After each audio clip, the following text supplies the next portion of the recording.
तो युवा मैगजीन से जुड़ने के लिए आज ही हमारे चैनल को सब्सक्राइब करिए और नए वीडियोस के अपडेट के लिए बेल आइकन पर प्रेस करिए। When people meet me, generally they are curious to know what it takes to be a police officer. What are the challenges? Are these challenges any different for a woman top cop in a predominantly male-dominated police force? And so on. In the next 16 minutes, I will unravel some of these challenges, if not all. When people enter the Indian Police Service, the IPS, they are starry-eyed and they have Singham-like idealism in mind. But as days roll by and they become part of the system, their idealism waxes and wanes. And the first sign of this is when the officer begins to think in terms of what his political boss wants rather than what the law demands.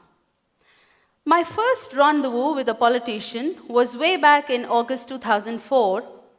I was in my first independent charge as the police head of any district. I was posted in Dharwad district. I was just a month old in that post. The local court had issued a non-bailable warrant against the then Chief Minister of Madhya Pradesh. Executing non-bailable warrant meant arresting her. Eventually, this incident led her to resign from the post of Chief Minister. But for me, trust me, though this incident involved a person as high profile as the Chief Minister of a state, this has been the easiest challenge till date. In India, we have a deep-rooted menace of VIP culture. The VIPs, particularly the politicians, are given special treatment of various kinds, one such being policemen given as gunmen to politicians. Now, in most of the situations, most of the cases, even when there is no real threat, even when there is no specific threat, gunmen are given as status symbols. And the more the gunmen, the higher the status it is perceived. And it's not an exaggeration at all that many a time, most of these gunmen are used as boys to run errands. I was posted as the Deputy Commissioner of Police, Bengaluru City Armed Reserve, and my job was to supervise man management, personnel deployment, and therefore I took stock of the situation as to where my boys had been deployed. And to my utter shock, I found that a number of politicians, the public representatives, the MLAs, MPs, MLCs, and so on, had kept gunmen in excess of the authorized number they were supposed to keep. Now, I made a list. There were 82 politicians who had kept about 216 gunmen in excess of the number they were entitled. I started withdrawing them. The first resistance came from my own boss, who reprimanded me in front of my subordinate officers. Yet, undeterred, I completed the task.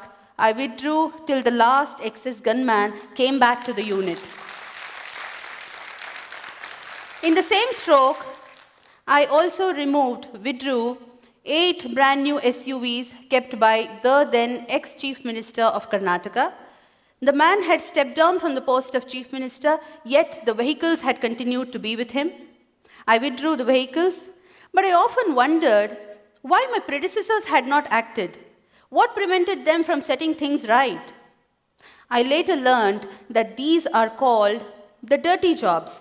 They are unpleasant tasks, inviting the wrath of the politicians, and nobody wants to do them. Not very long ago, I was posted as DIG Prisons, Bengaluru. I was there in that post for barely 17 working days, barring all the Sundays and holidays. And during that time, I witnessed similar special treatment being given to a convict. This convict was very powerful. She had been the close aide of the ex-Chief Minister of Tamil Nadu who died recently. The convict herself was slated to be the Chief Minister some time ago in that state. Now, the Supreme Court had convicted her under Corruption Act for possessing disproportionate assets beyond her known sources of income. Flouting the Honorable Supreme Court's orders, the jail officials had given special facilities to her as quid pro quo. So I reported this irregularity, and soon after this report, a number of people asked me, was your act a well thought out one or something done at the spur of the moment? Frankly speaking, I did not think of the consequences. There was no need to, because I was clear in my mind that I had acted in a manner most transparent and accountable, which every public servant is expected to. Now, after this report, I was slapped a defamation suit notice. So what is the take home? If you stir hornet's nest, be prepared for all kinds of oddities and notices. In a similar such instance, 11 years ago, I received a similar notice, but that time it was privilege motion notice by a legislator. In 2006, I was posted as the district police head of Bidar district. There were riots in a taluka of Bidar district called Humnabad. There were prima facie reports that the local member of Legislative Council, MLC, had incited the riots. And therefore, I gave a go-ahead to the station house officer of the police station to register case against the MLC and to take further action. No sooner than I did this, not only was I transferred, but that apart, privilege motion notice was slapped on me. Now the law is very clear, rules are very clear. If a public representative is booked or named in the FIR as accused, be it the MLA or MLC or MP, he cannot claim it as his privilege. There can't be any privilege motion against the person who does it. Yet, unjustifiably, I was slapped the notice. I was made to appear before the privilege committee of the state legislature a number of times, and it dragged on for several years. Yes. And now, what is the take home? What is the lesson that the politician is driving home in this? He is trying to teach the lesson to a bureaucrat. If you take me head on, this is what is going to be meted out to you. He is creating a fear psychosis in the mind of not just that particular individual bureaucrat, but in the whole clan of bureaucrats. And if the bureaucrat gets scared and succumbs, the politician succeeds in his purpose. Trust me, not many officers are willing to face such notices, because for acts done in official capacity, these kind of notices create a lot of personal discomfiture. They take away personal time, energy, peace of mind, and of course money if you have to fight it out in the court of law, and therefore nobody wants to face them.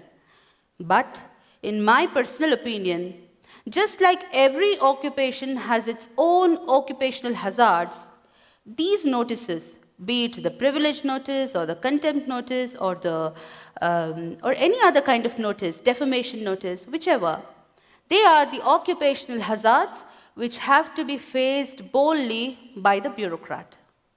Now, coming to the challenges that I faced as a woman in male-dominated police force, the peril is that the woman officer could be ignored, taken for granted, taken lightly. Her instructions can be thrown to air at times.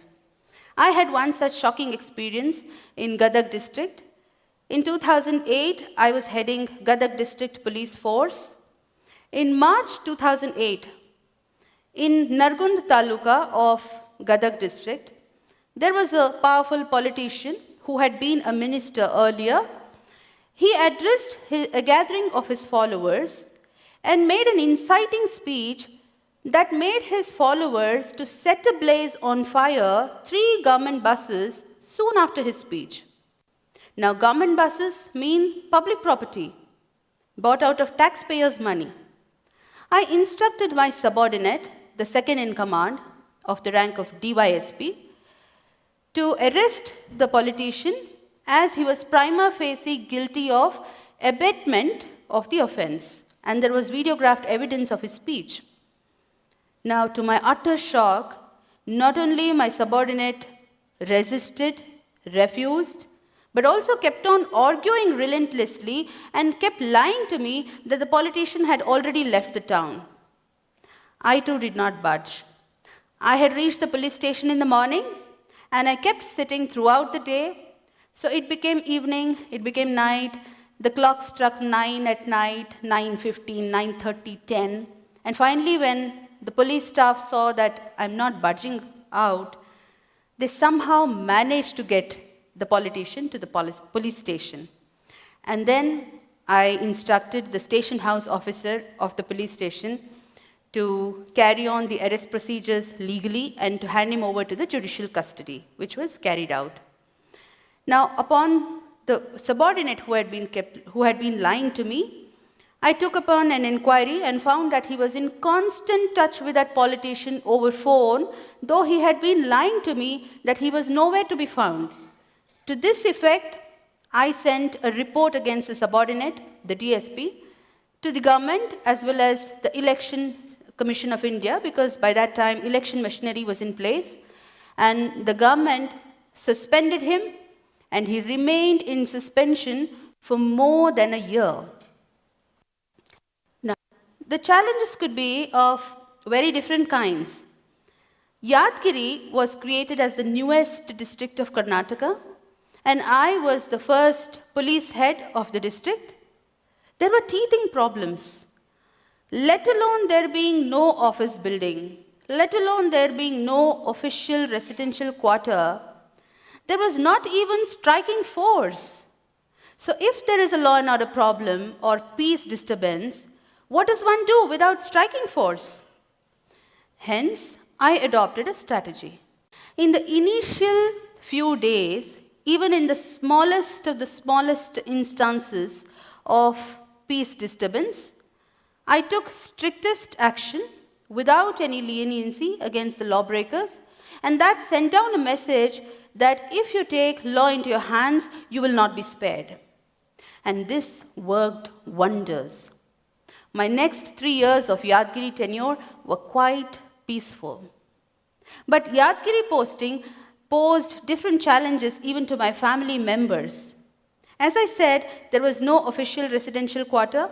There was not even a private one available. But incidentally, my husband had an additional post. He was in charge of that additional post in that district, and that post had an official quarter. But that residence was in a village, and the village was called Bhimrayangudi. I started staying there, and very next to the residence was a school. My daughter literally started her formal education in that village school. She sat on the floor as there were no benches, and she completed 3 years of her education there in a school with no facilities whatsoever, including a toilet. Now, not many police officers, IPS officers, like to work in such places which are called backward, nondescript, remote, and in what, in their own words, they would call lacking in life. And in such a place, I spent more than 3 years of my service, including the period of my prime youth there. So, challenges, therefore, are manifold. Yet, if the officer is willing to take risks, if the officer has nothing to hide, if he is clear in mind that he has acted lawfully and is fair, if he does not cling on to politicians for perks, cushy postings, and so on, and last but not the least, if he has kept his bags packed ready to move out any time if transferred, then such an officer, he or she, becomes a force to reckon with. After taking head-on the mighty and powerful on several occasions, if I am alive and kicking and able to deliver a TED Talk before you all, you can imagine the robust protection under law available to the bureaucrats for acts done in official capacity. And therefore, I find many of the fears of bureaucrats to be unfounded and baseless. Now, you might see that it's a commonplace knowledge that the MLAs, the MPs, the MLCs, these posts are created under the Constitution of India, but one must not forget that it is under the same Constitution the All India Services, the IAS, the IPS are created. And Article 311 of the Constitution gives complete protection to the bureaucrats for acts done in official capacity, and it is available to every officer in the country, including the state services. So the day the bureaucrats are able to come out of the phobia of transfers, the phobia of politicians, we will have the best bureaucracy in the world. Karl Marx once said, bureaucracy is an iron cage. But I find that our bureaucrats have chained themselves. They are the ones holding the chains. The day they break away from these self-imposed chains, the day they start exercising their real powers, we will see a new India. Thank you.